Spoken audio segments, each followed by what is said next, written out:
और राजस्थान पत्रिका संपादकीय गति 80 शब्द प्रति मिनट। Be ready, 3, 2, 1 start. जो चीज़ हम गंवा देते हैं वह फिर बहुत मुश्किल से मिलती है विराम। जब देश आज़ाद हुआ था तब उसके साथ साथ देश के जंगलों को भी चीता से आज़ादी मिल गई थी विराम। चिड़ियाघरों में भी धीरे धीरे चीते खत्म हुए और भारत चीताहीन हो गया। लगभग 13 वर्षों के ठोस वैश्विक प्रयासों के बाद 17 सितंबर 2022 को चीते का देश की धरती पर पुनः पदार्पण हुआ है विराम। चीते के लिए उसी मध्य प्रदेश को चुना गया है जो बाघों के लिए सबसे सुरक्षित सिद्ध हुआ है विराम। मध्य प्रदेश में बाघों की संख्या सबसे ज़्यादा 526 है। अब वहाँ का कूनो उद्यान 8 चीतों का घर हो गया है। दूर नामीबिया से लाए गए चीते लगभग 30 दिन की देखरेख के बाद जंगल में छोड़ दिए जाएंगे विराम। अब यह वन अधिकारियों और वनवासियों पर निर्भर है कि वे मिलकर चीतों को विकास और विस्तार का माहौल दे। बहुत चाक चौबंद होकर चीतों की रक्षा करने की ज़रूरत है विराम।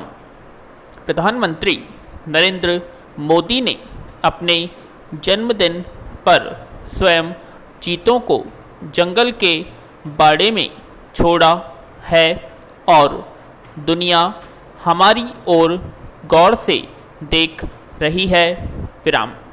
पैरा ध्यान रहे, चीतों को बचाने के लिए यह विशेष अभियान है और यह नाकाम नहीं होना चाहिए।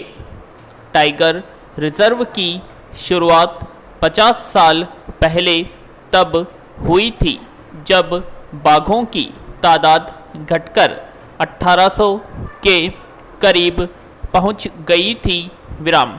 उससे पहले 1947 में लगभग 40,000 बाघों का अनुमान लगाया गया था विराम। मतलब आज़ादी के बाद भी बाघों का खूब कायरता के साथ शिकार किया गया विराम। वैसे टाइगर रिजर्व से फ़ायदा यह हुआ कि बाघों की तादाद पिछले सदी के आखिरी दशक में 3,500 के करीब पहुंच गई, लेकिन फिर ढिलाई शुरू हो गई तो साल 2006 में बाघों की संख्या लगभग वही पहुंच गई जहां टाइगर रिजर्व से पहले थी विराम। आज देश में टाइगर रिजर्व की संख्या 9 से बढ़कर 52 हो गई है। शिकारियों को रोका गया है, देखभाल बढ़ी है तो देश में बाघों की संख्या बढ़कर 2,900 के करीब पहुंच गई है विराम। हालांकि इनमें से भी 1,900 के करीब बाघ ही टाइगर रिजर्व में निवास करते हैं। बाघ संरक्षण में हम बीच में ढीले पड़ गए थे, लेकिन चीता के मामले में अगर हम ढीले पड़े और उनकी संख्या फिर घटी तो बाहर से हमें चीता देने को कोई फिर तैयार नहीं होगा विराम। बहुत दुख की बात है, कभी अपने देश में लाखों की तादाद में चीते थे, लेकिन आज दुनिया भर में महज 7,100 चीते ही बचे हैं। विराम। एशिया में केवल ईरान में 12 से 40 के बीच चीते बचे हैं। चीते ज़्यादातर पूर्वी और दक्षिण अफ्रीका में बचे हैं। लगभग 4,000 चीते अंगोला, बोत्सवाना, मोजाम्बिक, नामीबिया, दक्षिण अफ्रीका और जाम्बिया में निवास करते हैं। केन्या और तंजानिया में लगभग 1,000 चीते हैं। विराम। पैरा। हमारी संस्कृति में वन्य जीवों को अधिकता की स्थिति में ही मारने की इजाज़त थी। बाद में जिन संस्कृतियों का समावेश हुआ उनमें वन्य जीवों को अनुत्पादक माना गया। विराम। अतः उनसे जंगल छीनकर खेत व बगीचों को सुरक्षित बनाने पर काम हुआ। मुगलों और अंग्रेज़ों के समय शिकारियों को सम्मान दिया गया। विराम। ध्यान रहे, देश के अंतिम 3 वन्य चीतों को सरगुजा के महाराजा ने 1947 में मौत की नींद सुलाया था। अब हमें वन्य जीवों के प्रति बहुत उदार बनना ही पड़ेगा। विराम। कभी लाखों हाथी थे, अब महज 27,312 बच गए हैं। शेर महज 674 बच गए हैं। जहां जो वन्यजीव प्रेम से रह जाएं, उसे सहेज लेना होगा। विराम। जैसे गुजरात के गिर में शेर सिमटकर खुश हैं, वैसे ही कोनों में अगर चीते गुलजार हो जाएं, तो यह हमारी मानवता की बड़ी सफलता होगी। विराम। पैरा।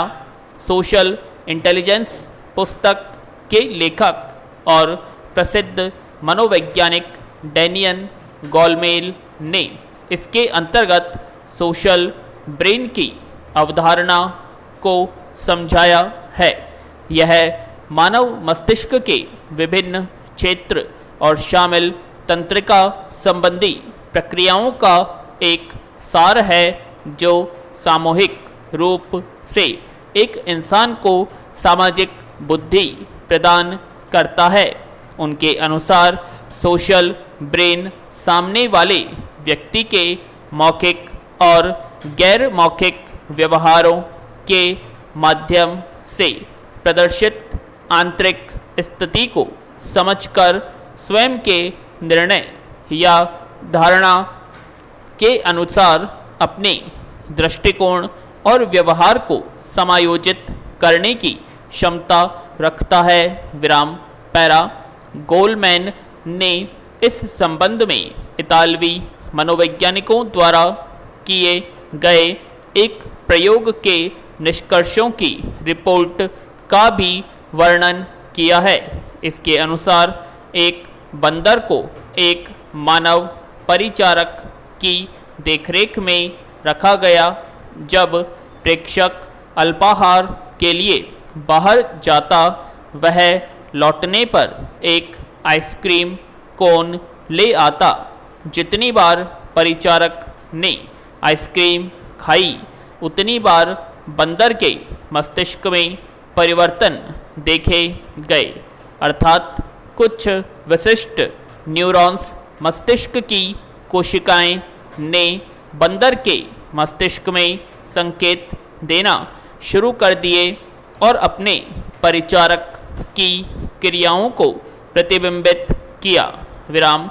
गोलमैन बताते हैं कि इन न्यूरॉन्स को मिरर न्यूरॉन्स कहा जाता है।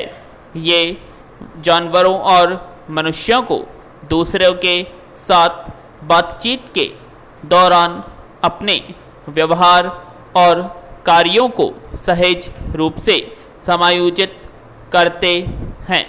विराम।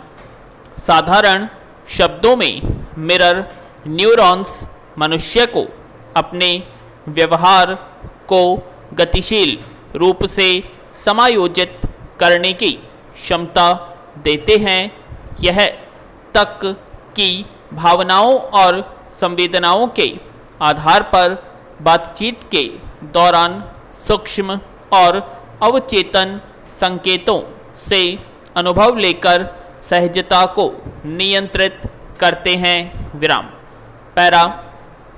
उदाहरण के लिए आमतौर पर जब कोई पास से गुजरता है और मुस्कुराता है तो हम अक्सर उन्हें मुस्कुराकर जवाब देते हैं, क्योंकि हम तुरंत अवचेतन रूप से इसे एक दोस्ताना अभिवादन समझते हैं और व्यवहार का जवाब देते हैं, क्योंकि हमें अभिवादन करना अच्छा लगता है। पूर्ण विराम।